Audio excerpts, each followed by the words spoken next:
오늘 여러분과 같이 나누고자 하는 말씀은 절제입니다. 저희들이 9가지 성령의 열매를 배우면서 사랑과 희락과 화평은 하나님께서 우리에게 주신 것이라는 말씀을 나누게 되었고, 그래서 하나님이 우리에게 주신 열매였다. 그리고 오래 참음과 자비와 양선은 우리 안에서 맺어야 될 열매다.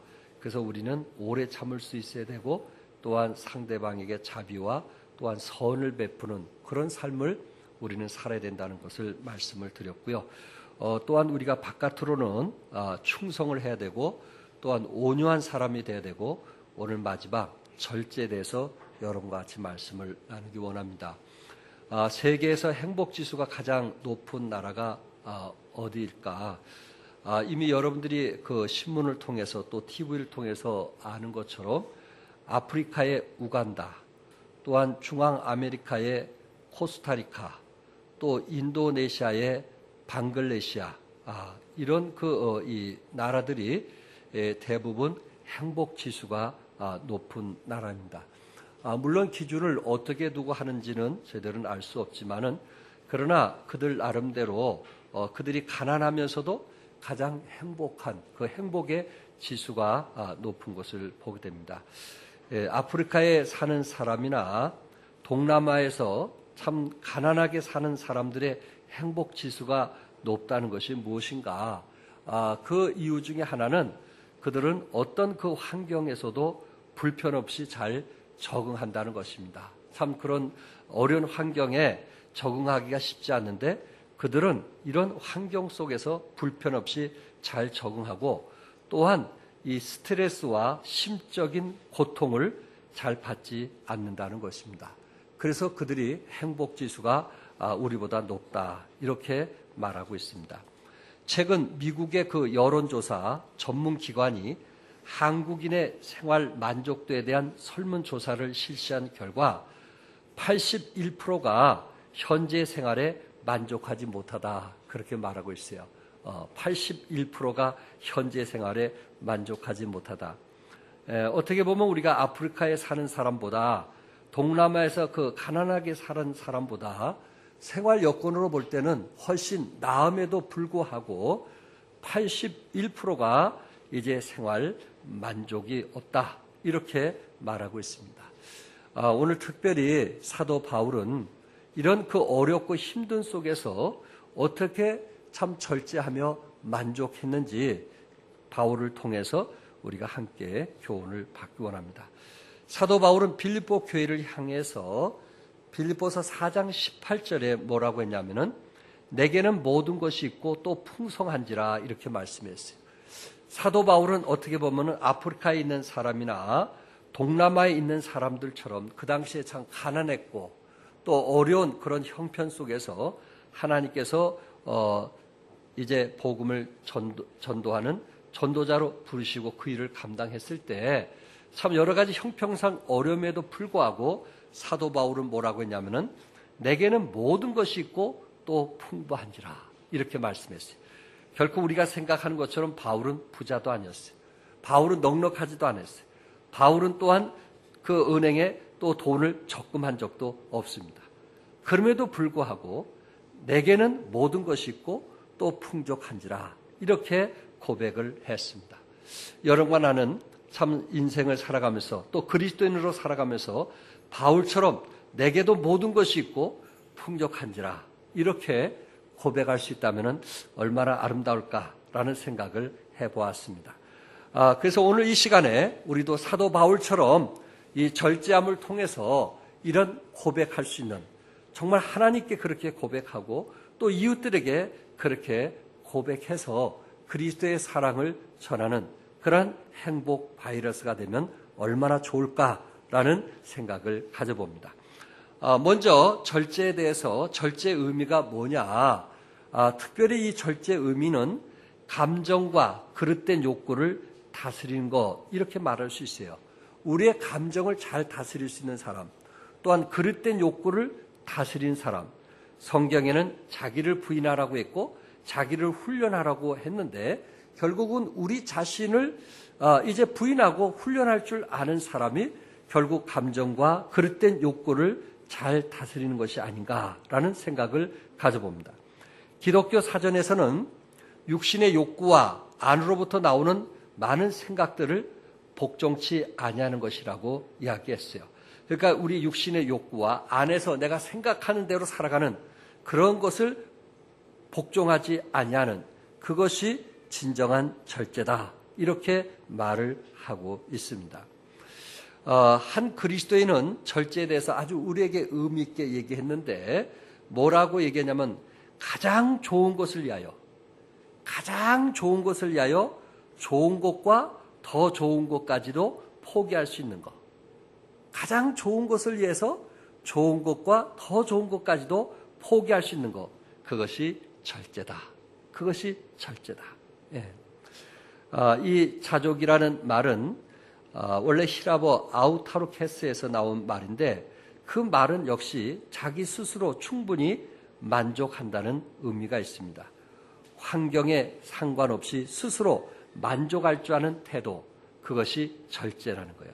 여러분, 내가 어떤 환경에 있든지 거기에 관여하지 않고 그리스도 안에서 만족하면서 살아가는 사람, 그것이 절제 있는 그리스도인다. 이렇게 말하고 있습니다. 당시 로마 시대에는 많은 철학자들이 있었는데 이 철학자들은 자족에 대해서 뭐라고 했냐면은 자기 의지의 힘으로 환경을 극복하고 어떤 환경에서도 자기 스스로 감당할 수 있는 것을 자족이다. 이렇게 말씀했어요. 자기 의지의 힘으로 또 환경을 극복하고 어떤 환경 속에서도 자기 스스로 감당할 수 있는 것을 말한다. 그러니까 여기에 주체는 자기예요. 내가 뭔가 할 수 있다라는 것입니다. 그러나 사도 바울은 이 자족에 대해서 어떤 철학자의 개념과는 좀 다릅니다. 바울이 말하는 자족은 절대자 하나님께 의존되는 것을 말하는 것입니다. 절대자 하나님께 맡겼기 때문에 어떤 환경이나 상황에도 구애받지 않는 자족을 말하는 것입니다. 여러분과 나는 정말 그리스도 안에서 자족한다는 것은 절대자 대신 누구를 의지한다는 거예요? 하나님을 의지한다는 거예요. 하나님을 믿는다는 거예요. 그 안에서 우리는 어떤 환경이든지 우리 마음의 평안과 기쁨을 빼앗아갈 수가 없다라는 것입니다. 사도 바울은 본문에서 일체 비결을 배웠다고 그랬어요. 이 일체라는 말은 NIV 영어 성경에서 이 일체라는 단어를 썼을 때는 어떠한 환경 가운데 모든 상황 가운데라는 말로 표현되고 있습니다. 그러니까 어떤 상황에 처하든 모든 상황 가운데 있든지 자족할 수 있는 비결을 배웠다고 그랬어요. 일체의 비결을 배웠다. 여러분, 내가 살아가는 환경은 어떻습니까? 또한 올해 우리의 경제는 어떻습니까? 이런 상황의 여건이 있음에도 불구하고 자족하게 됐을 때 그의 마음은 평안이 있고 기쁨이 있고 행복한 삶을 살아갈 수 있다라는 말씀입니다. 사도 바울은 없어도 비굴하지 않았고 있어도 교만하지 않았고 있으면 있는 대로 없으면 없는 대로 만족하면서 살아갔던 것입니다. 왜냐하면 임마누엘 하나님이 그와 함께 했기 때문에 그렇습니다. 그러므로 성도 여러분, 여러분과 나도 절제하는 그리스도인들이 될 수 있기를 바랍니다. 우리 안에 성령님이 계시면은 성령님을 통해서 9가지 열매 중에 맨 마지막 9번째가 뭐라고요? 절제예요, 절제. 그래서 어떤 사람이 절제가 안 돼가지고 힘든 사람이 있어요. 그러나 예수 믿고 구원받은 사람은 성령이 충만할 때 그의 마음으로부터 이제 열매가 맺게 되는데 절제하는 열매를 맺게 돼요. 자기 형편의 그 이상으로 이제 쓰는 것도 아니고 그렇다고 해서 원망이나 불평하는 것도 아니고 있는 것으로 만족하고 주어진 것으로 감사하고 먹을 것이 있으면 그것으로 감사하는 그런 절제 생활이 우리에게 필요한 것을 말씀하고 있습니다. 두 번째, 그리스도인은 절제할 줄 알아야 된다는 것입니다. 오늘 본문 11절에 내가 궁핍함으로 말하는 것이 아니라 어떤 형편에든지 내가 자족하기를 배웠나니, 사도 바울은 뭘 배웠다 그랬어요? 자족함을 배웠다. 우리 그리스도인들 중에 배워야 될 하나의 부분 중에 하나가 뭐냐면은 자족함이라는 것입니다. 심리학자들은 애정 결핍을 채우려는 인간의 유형을 4가지로 분류했는데 자신의 애정의 그 결핍을 채우기 위해서 쟁취형이 있습니다. 쟁취형. 이 사람은 모든 것이 다 내 것이 돼야만 만족하는 쟁취형. 그런 사람이 있고, 두 번째는 도피형이 있어요. 도피형. 이 사람은 사랑을 하다가 실패를 해갖고 다른 사람들에게 또 상처를 받을까 봐 마음을 주지 않습니다. 거리를 유지하면서 서서히 마음을 주지 그의 마음을 한꺼번에 주지 않는 도피형, 이런 사람이 있습니다. 또 한 사람은 혼돈형이라는 거예요. 혼돈형. 붙어야 할 때 떨어지고 떨어져야 할 때 붙는 사람이 있어요. 이 사람은 누구하고 좀 함께 할 때 좀 함께 밀어줘야 되는데 그렇지 않고, 또 함께 하지 않을 때는 또 밀어주고, 이런 혼돈형의 사람이 있어요. 이게 애정 결핍에서 오는 거거든요. 근데 자기가 뭔가 애정을, 사랑을 받고 싶어 하는데 표현을 그렇게 하는 거예요. 남들이 함께 할 때 좀 거기에 뛰어들어서 함께 해주면 얼마나 좋겠어요. 근데 그때는 떨어져 있어요. 그리고 떨어져 있을 때는 좀 함께 하는 척 하는 거예요. 이런 표현이 다른데 혼돈형이라는 게 있고, 그 다음에 4번째 안정형이라고 하는 것이 있어요. 안정형. 붙어야 할 때 붙고 떨어져야 할 때 떨어지는 안정형. 학자들은 세상에서 완전한 안전형을 가진 사람은 예수님 한 분뿐이다, 그렇게 말하고 있습니다. 예수님은 무리 가운데 계실 때도 있었고 또한 혼자 계실 때도 있었어요. 예수님은 그것을 잘 알았어요. 내가 혼자 기도할 땐가, 또한 무리들과 함께 할 땐가, 저들을 도와줘야 될 땐가, 저들을 격려할 땐가, 저들을 세울 땐가, 그렇지 않으면 내가 혼자서 하나님께 기도할 땐가, 이것을 예수님은 너무나 잘 알으셨습니다. 특별히 예수님께서 이렇게 안전형을 가질 수 있었던 것은 뭐냐면은, 우리 예수님은 사람을 믿지 아니했다는 것입니다. 때로 사람을 믿게 되면은 상처가 많기 때문에 예수님은 사람을 믿기보다는 누구를 믿었어요? 하나님을 믿었어요. 그래서 예수님은 안정형, 그의 마음은 늘 평안과 기쁨을 가지고 살았던 것입니다. 요한복음 16장 32절에 보라, 너희가 다 각각 제 곳으로 흩어지고 나를 혼자 둘 때가 오나니 벌써 왔도다. 그러나 내가 혼자 있는 것이 아니라 아버지께서 누구와? 나와 함께 계십니다. 우리 주님은 하나님과 함께 하셨어요. 우리 주님은 하나님을 기쁘게 하는 그 일에 목숨을 걸었어요.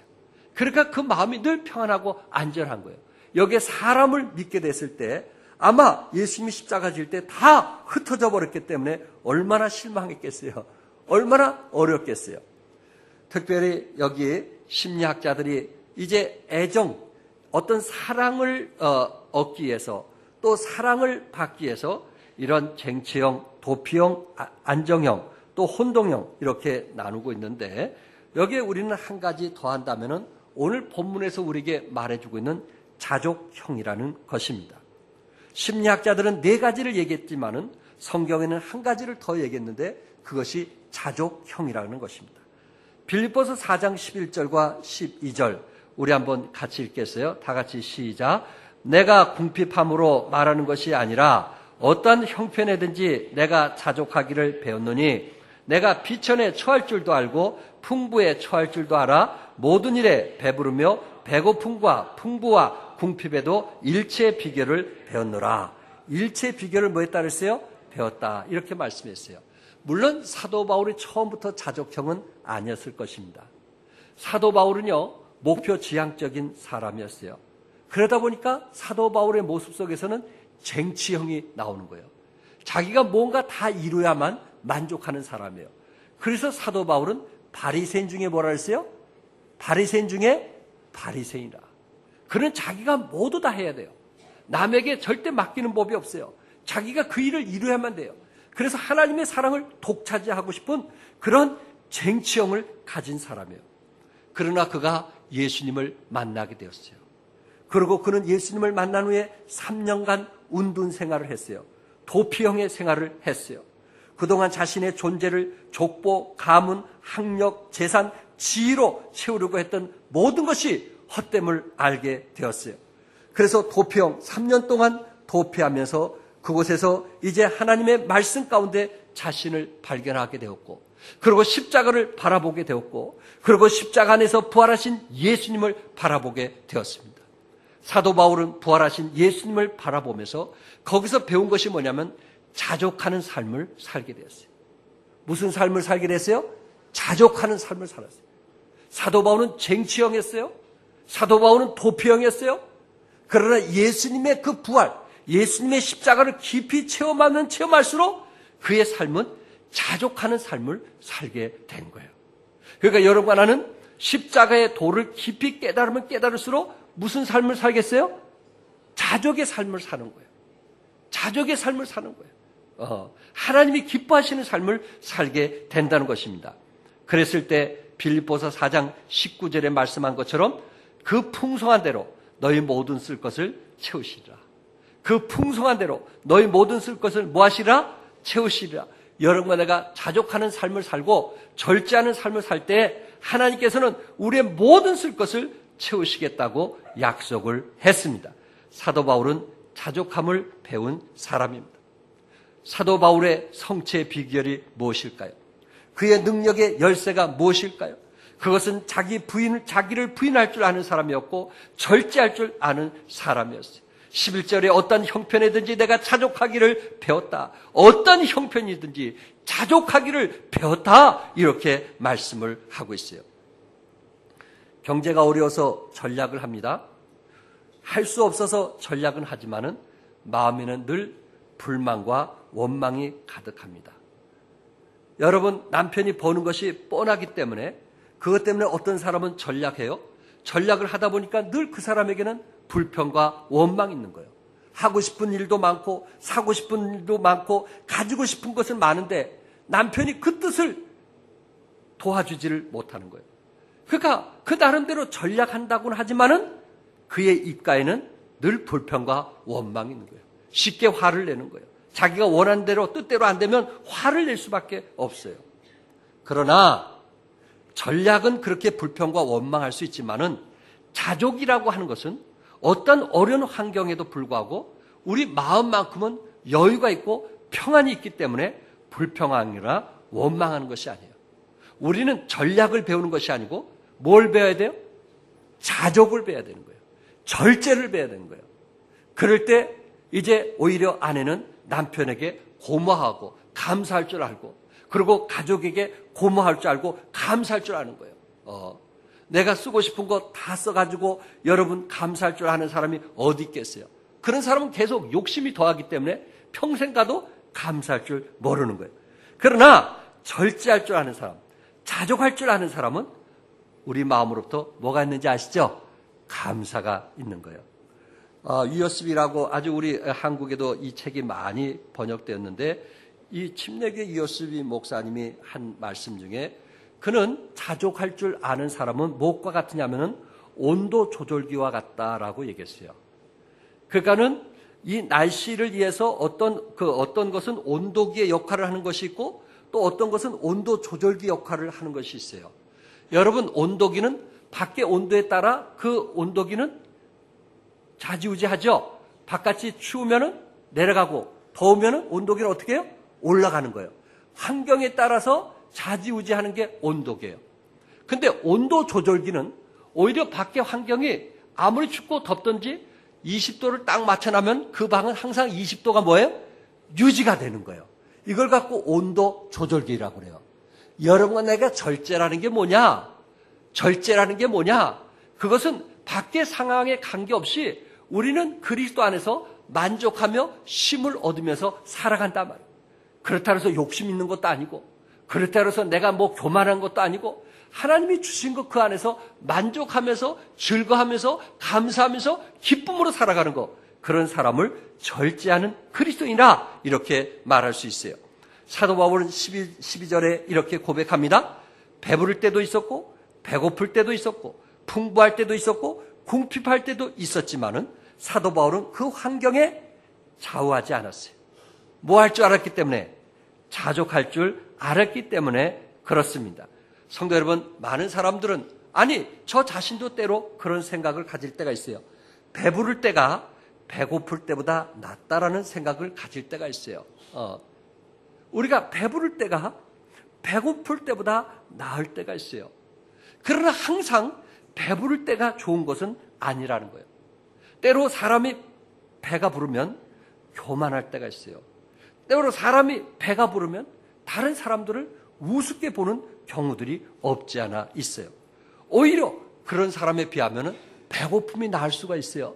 배고픈 사람은 겸손해요. 배고픈 사람은 하나님께 기도해요. 배고픈 사람은 하나님께 무릎을 꿇는 거예요. 여러분은 어떻습니까? 혹시 내가 지금 배부르기 때문에 교만하지 않나요? 혹시 내가 배부르기 때문에 하나님 의지하지 않나요? 혹시 배부르기 때문에 하나님과 멀리 떨어져 있지 않나요? 오히려 이런 사람에게는 배고픔이 난 거예요. 하나님 보시기엔 이런 사람에게는 배고픔이 난 거예요. 왜? 배고프면 하나님 의지하니까, 배고프면 하나님 붙드니까, 배고프면 더욱더 하나님께 가까이 나아가기 때문에 그렇습니다. 여러분, 내가 살아가면서 배부를지라도 교만하지 않기를 바랍니다. 배부를지라도 겸손할 수 있기를 바랍니다.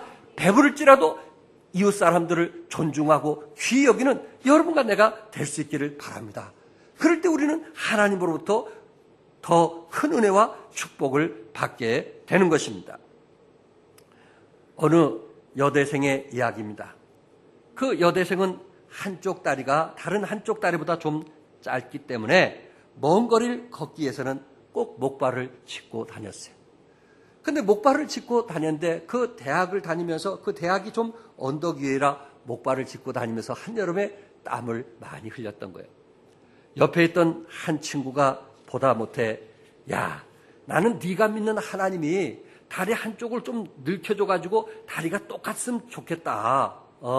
왜 네가 믿는 하나님은 그런 일을 못하실까?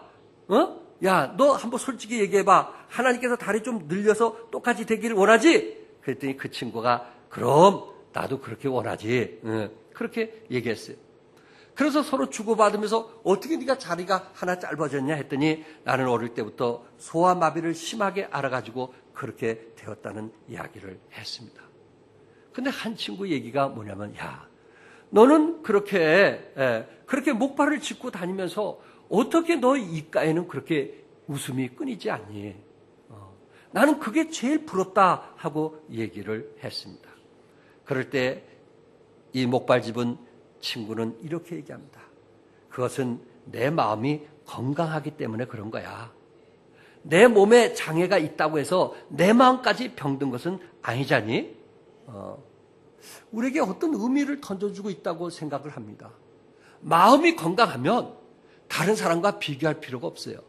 마음이 건강하면 우리가 교만할 이유가 없어요. 내 마음이 건강하지 않으니까 다른 것으로 자꾸만 채우려고 애쓰는 거예요. 쟁취형으로, 도피형으로 우리가 채우려고 애를 쓰는 거예요. 그런데 예수님 안에서 우리가 만족하면서 살아가는 사람들은 내 환경, 내 형편 이런 것에 좌지우지하냐고 기쁨으로 살아갈 수 있음을 믿으시기 바랍니다. 우리는 그런 축복을 누리고 있지 않아요? 성령께서 우리에게 절제 축복을 줬다니까요. 자족의 축복을 줬다니까요.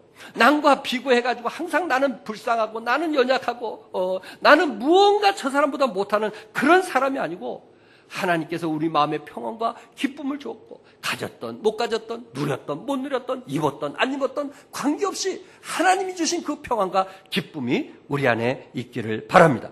잠언 16장 32절 같이 한번 읽어볼까요? 다 같이 시작. 자기의 마음을 다스린 자는 다시 시작할게요. 시작. 안 나왔어요? 다 같이 따라서 해서 자기의 마음을 다스린 자는 성을 빼앗는 자보다 나으니라. 아멘. 자기의 마음을 뭐하는 사람? 다스리는 사람.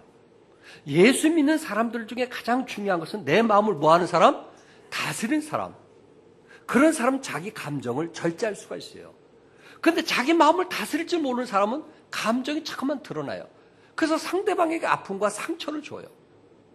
우리는 그리스도 안에서 성령이 충만할 때 우리의 감정을 다스릴 수 있기를 바라고 내 감정을 다스림을 통해서 이웃에게 정말 기쁨을 주는 그런 여러분과 내가 될 수 있기를 바랍니다. 끝으로 세 번째, 절제하는 사람은 사랑을 나누는 사람입니다. 오늘 16절과 17절에 데살로니가에 있을 때에도 너희가 한 번, 두 번 나의 쓸 것을 보냈도다. 내가 선물을 구함이 아니요 오직 너에게 유익하도록 과실이 번성하기를 구함이라. 이렇게 말씀했어요. 사도 바울의 삶은 항상 좋은 일만 있는 것은 아니었어요. 그가 복음 전도자로 하나님께 헌신되었을 때 고달픔과 가난과 위험에 그 생존했던 사람입니다. 또한 온갖 유혹이 있었고 사탄의 위협이 있었고 또한 주위에 있는 유대인들에게 생존의 위험도 있었습니다. 참 이것은 그가 감당할 수 있었지만은 제일 감당하기 어려웠던 것은 그가 개척했던 교회가 자기에 대해서 오해하고 의심하는 이런 부분에 대해서는 사도 바울이 감당하기가 어려웠던 것입니다. 사도 바울은 이제 선교사로서 참 교회마다 이제 선교 헌금을 후원해 달라고 부탁을 했는데 고린도 교회에서는 고린도서 2장 16절에 보니까 괴계로 너희를 취했다 이렇게 말씀했어요. 사도 바울이 속임수를 하더라 말이에요. 우리를 속였다 말이에요. 자기가 돈을 뜯어내기 위해서 우리에게 돈을 후원하도록 얘기했다 하고 해가지고 고린도 교회 중에 그 못된 몇몇들이 그렇게 얘기를 한 거예요. 참 고린도 성도들 가운데 몇 사람들은 말이 많고 사람들을 잘 오해하고 모함하는 그런 사람들이 있었어요. 참 사도 바울은 그것을 감당하기가 어려웠어요. 이런 얘기를 들었을 때 물론 어떤 목회자들은 당장 쫓아가서 따지는 분들도 있어요. 성격이 급한 사람은 못 참는 사람들이에요. 다 그런 건 아니지만 서울에서 태어난 사람이 그렇다고 그러더라고요. 서울에서. 그리고 경상도에서 태어난 사람이 그렇다고 그러더라고요. 그런데 성도들에게 상처를 받고 그것을 잘 이기는 사람은 어느 도 사람일까요? 웃자는 얘기에 꼭 그 도가 그렇다는 게 아니에요. 어느 도 사람 같아요? 충청도 사람이에요. 충청도. 왜냐하면 이분은 하루 늦게 깨달은 거예요. 남들이 얘기하면 하루 늦게 누가 뭐랬어? 열받았는데 하루가 지나버렸어. 그래서 끝났다는 거예요. 여러분 우리가 참 그리스도 안에 살면서 왜 이런 일 저런 일이 없겠어요? 사도 바울 성향은 다혈질이에요. 목표 지향적이에요. 다혈질은 참지 못하는 거예요. 그 자리에서 쏘아 붙이는 거예요. 그런데 이런 사도 바울이 힘들고 어려움을 알면서도 그는 고린도후서 10장 17절에 뭐라고 했냐면 내가 너에게 보낸 자 중에 누구로 너희의 일을 취하더냐? 내가 디모데를 보내던 에바브로디도를 보내던 내가 사랑했던 사람을 너에게 보내서 성경을 받는데 그들이 자신의 어떤 이익을 위해서 취한 거 받느냐? 그렇지 않지 않느냐? 근데 왜 나에 대해서 너희들이 그렇게 비난하고 그렇게 얘기하느냐? 참 사도 바울은 너무나 마음이 아팠고 힘들었습니다. 이런 마음이 아프고 힘들 때에 빌립보 교회에서 성도들이 성경금을 모아가지고 사도 바울에게 가져온 거예요. 마음을 아프게 한 사람도 있었지만은 사도 바울의 마음을 시원케 하는 사람도 있었어요. 여기에서 바울은 힘을 얻게 된 것입니다. 여러분, 어떤 사람이 남을 돕겠습니까? 가난한 사람에게 뭐를 요구할 때 참 불편하게 이루 말할 수 없을 거예요. 또한 어려운 사람을 볼 때 돕지 못하는 그런 안타까움에 부담이 올 거예요. 가난한 사람은 몸이 아파도 부담이 되는 거예요. 돈 쓸 일이 가진 것이 없기 때문에 몸이 아프면 큰일 나는 거예요. 어려운 사람 보면 마음의 심적인 부담이 오는 거예요. 안타까운 거예요. 남을 돕지 못한 안타까움이 있는 거예요. 부자는 어떻습니까? 도와야 할 것을 알면서 돕지 못함이 부담스러운 거예요. 어려움을 알 때 돕지 못한 것이 부담으로 찾아오는 거예요. 사람들이 자기를 가까이 하면 사랑해서가 아니고 돈 때문에 한다고 생각을 하고 있는 거예요. 오히려 부자는 부자대로 부담스럽고 가난한 사람은 가난한 대로 부담스러운 거예요. 돕지 못해서 가난하고 또 가진 자들은 또 자기가 가지고 있으면서도 내가 저 사람을 도와야 되는데 그 돕지 못하는 것이 마음적인 부담이 있는 거예요. 그러나 가난한 사람이든 부자이든 자족할 줄 아는 사람은 남을 도울 수가 있는 거예요. 자족할 줄 아는 사람, 자족하지 못하고 남을 돕는다는 것은 오히려 간섭하라는 경우가 있어요. 여러분 돈을 가진 사람들이 누구에게 돈이 필요해서 빌려줬다든지 뭐 식사를 대접했다고 그래요. 그런데 어떤 그 의견이 충돌됐을 때 자기가 대접한 사람은 항상 자기의 입장에서 따라오길 원하지, 만약에 나에게 도움을 받던 사람이 내 입장에 함께하지 않냐고 다른 사람 입장에 함께하면 화가 나는 거예요. 그 사람하고 벽을 쌓는 거예요. 이게 세상 사람들의 모습 아닙니까? 그러니까 뭔가 도와주고 뭘 하려고 하냐면 지배하려고 그래요. 간섭하려고 해요. 그리고 자기 사람으로 만들려고 하는 거예요. 이거는 진정한 도움이 될 수가 없는 거예요. 그것은 진정한 자족에서 오는 도움이 아니에요. 진정한 자족에서 오는 도움은 그 사람이 나에게 도움을 받았던 받지 않았던 자유를 주는 거예요. 그리고 그의 선택에 대해서 존중히 여기는 거예요. 귀히 여기는 거예요. 근데 우리는 돈 갖고 사람을 흔드는 그런 경우들이 우리 주위에서 얼마나 많이 있느냐. 뭐 할 줄 모르기 때문에, 이 사람은 자족할 줄 모르기 때문에 오는 거예요. 자족할 줄 아는 사람은 절대 그렇지 않아요. 돈을 가지고 그 사람을 자기 노예로 만든 것은 아니란 말이에요. 여러분들이 어떤 권위를 갖고 있을 때, 직분을 갖고 있을 때 그것을 휘두르면 안 되는 거예요. 그것은 섬기기 위해서 준 거예요. 다른 사람을 섬기고 사랑하기 위해서 준 것이지 그것을 갖고 휘두르기 위해서 준 것이 아니란 말이에요. 때때로 어떤 사람은 자족할지 모르기 때문에 그런 경우들이 많이 있습니다. 사도 바울은 빌립보 교인들이 이런 삶을 사는 것을 보고 기뻐하며 축복했습니다. 빌립보 교회는 첫 번째 개척교회로 창립 예배 드린 지 얼마 안 되는 어린 교회였어요. 어린 성도들이었단 말이에요. 그들도 돈에 대해서 기함은 알았단 말이에요. 그런데 다른 교회들은 바울이 이렇다 저렇다 하고 안 좋은 소리가 들리는데 오히려 빌립보 교회는 어린 교회임에도 불구하고 바울의 선교 사역을 위해서 물질을 함께 동참하며 기쁨으로 보내왔어요. 사도 바울은 너무나 감격해서 15절과 15절에 빌립보 사람들아 너희도 알거니와 복음의 시초에 내가 마게도냐를 떠날 때 주고받는 내 일에 참여한 교회가 너희 외에 아무도 없었느니라. 그러니까 물질로 후원받은 교회는 어느 교회뿐이 없었다고 그랬어요? 빌립보 교회뿐이 없었다고 그랬어요. 데살로니가에 있을 때도 너희가 한 번, 두 번 나의 쓸 것을 보냈도다 하면서 그 성경금 보낸 것에 대해서 너무 고마워서 이제 저들에게 그 복음의 시초에 너희들이 참여했다고 말하고 있습니다. 그러면서 사도 바울은 빌립보 성도들을 위해서 축복 기도를 하는데 17절에 너에게 유익하도록 과실이 번성하기를 구합니다. 너희들이 이렇게 어렵게 성경금을 하고 또한 물질을 드렸으니 하나님의 축복을 받아서 과실이 번성하기를 원하노라. 그리고 18절에 하나님을 기쁘시게 한 것이라. 누구를 기쁘시게 한 것이라고요? 하나님을 기쁘시게 한 것이라. 말 많은 사람보다 오히려 정말 마음으로 함께했던 그 사람이 하나님을 기쁘시게 했고, 그리고 네가 하는 사업이 번성되어지기를 원했던 바울의 마음을 우리는 볼 수 있습니다.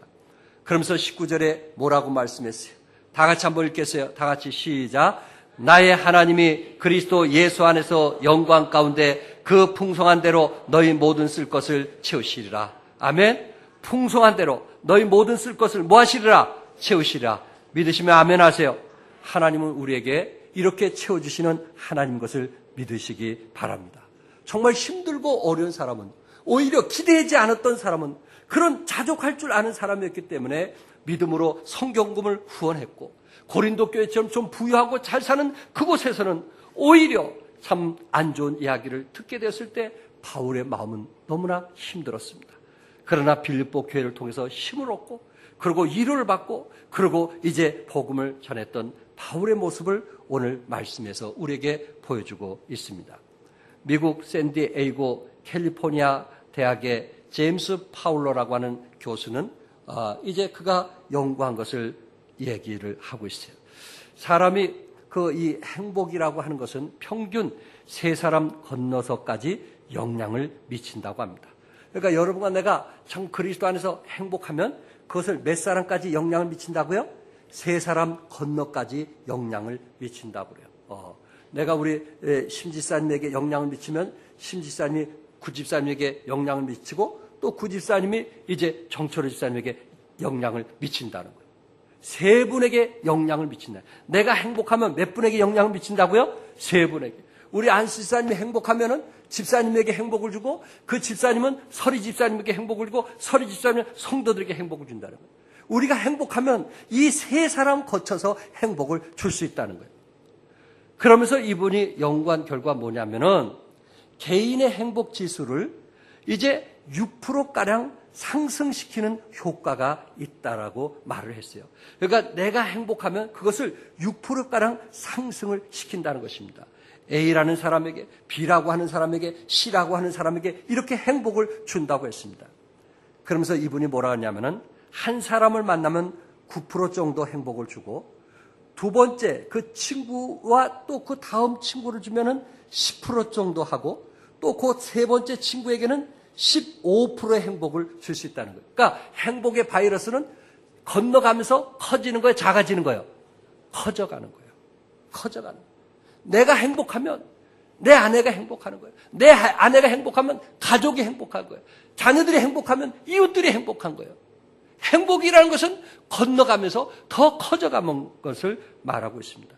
그러면서 이분이 얘기한 것 중에 뭐를 얘기했냐면은 주위의 친구들이 곁에만 있어도 나를 사랑하는 친구들이 곁에만 있어도 42%나 행복할 수 있다. 42%의 행복이 증가할 수 있다. 이렇게 말하고 있어요.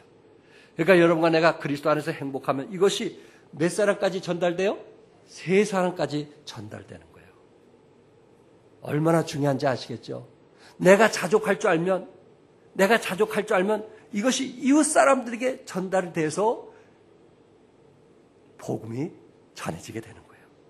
나는 여러분과 내가 어디에 있든지 자족할 줄 알고 우리를 통해서 그리스도의 십자가가 전달되기를 바랍니다. 복음이 전달되기를 바랍니다. 아멘. 늘 행복한 사람, 늘 즐거운 사람, 자족하는 사람. 여러분들이 우리 성도들 알고 있잖아요. 어떤 분은 정말 40만 원 가지고 사는 사람이, 어떤 분은 100만 원 가지고 사는 사람이 있고, 어떤 분은 200만 원 가지고 사는 사람도 있어요. 근데 이렇게 보면은 적게 가지고 사는 사람들에게는 웃음이 있는데 많이 누리면서 사는 사람은 항상 불만이에요. 불평이에요. 원망이 많아요. 왜 그런지 모르겠어요. 뭐 할 줄 모르기 때문에, 자족할 줄을 모르기 때문에 그렇습니다. 이태영 씨가 쓴 더 있다라는 책에 빌 존슨에 대해서 거기에서 이야기를 했어요.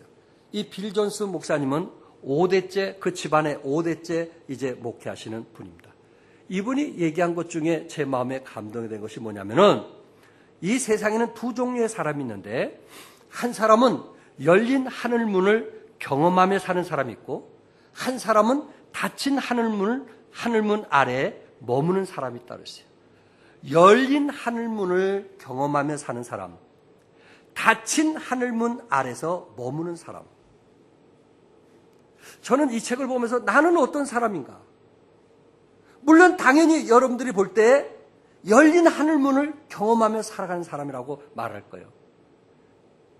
그렇다면 나는 행복한 사람이 되어야 되고 기쁨이 있어야 되고 그리고 나는 즐거우면서 하루하루 살아가게 될 거예요. 여러분은 어떤 사람입니까? 열린 하늘문을 경험한 사람입니까? 아직도 닫힌 하늘문 아래서 머물면서 사는 사람입니까? 천국은 침노자의 것이라고 했어요. 아멘? 천국은 누구의 것이라고요? 침노자. 하나님께서 우리에게 엄청난 보화가 있는데 누가 그 하늘을 침노했느냐에 따라서 그 보화를 누리면서 살 수도 있고 누리지 못하면서 살 수도 있다는 거예요. 여러분 과연 천국의 문을 열면서 사는 사람입니까? 닫히면서 살아가는 사람입니까? 하나님께서 우리에게 주시겠다고 했는데도 구하지 않으면서 살아가는 사람, 어떤 사람은 하나님께 간절히 구하면서 살아가는 사람, 어떤 사람이에요?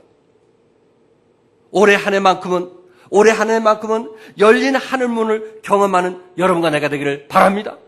하늘이 열리는 우리의 절제를 통해서 우리가 하나님을 가까이 함을 통해서 하늘의 문이 열리는 그런 경험된 사람, 하나님께서 우리를 어떻게 축복하는지 경험하는 사람, 그런 사람이 되지 않겠느냐는 것입니다. 잠언 19장 17절에 가난한 자를 불쌍히 여기는 것은 여호와께 뭐 하시는 것이니? 꾸이는 것이니 그 선행을 갚아주리라.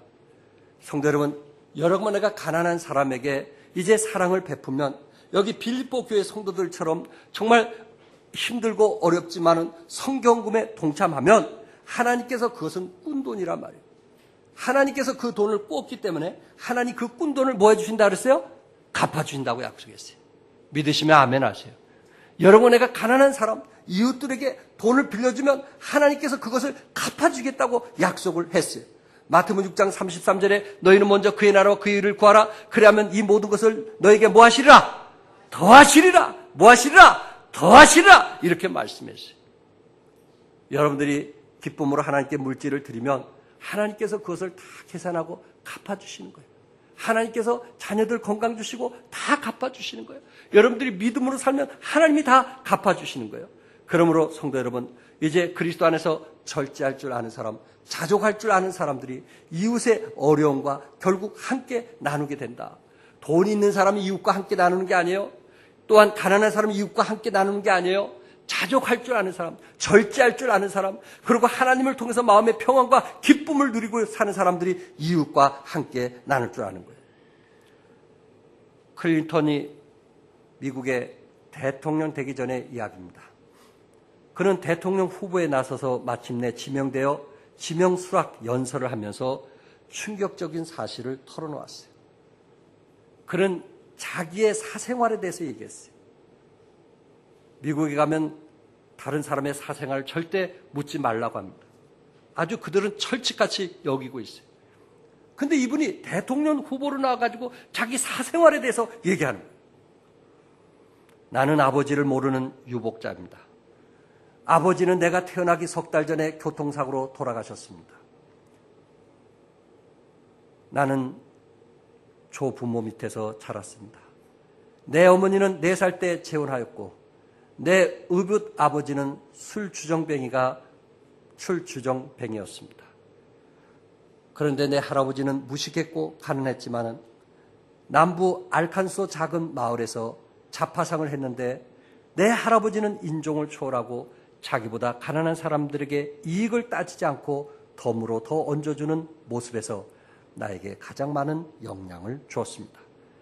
나는 이제 미국에 희망을 주려고 합니다.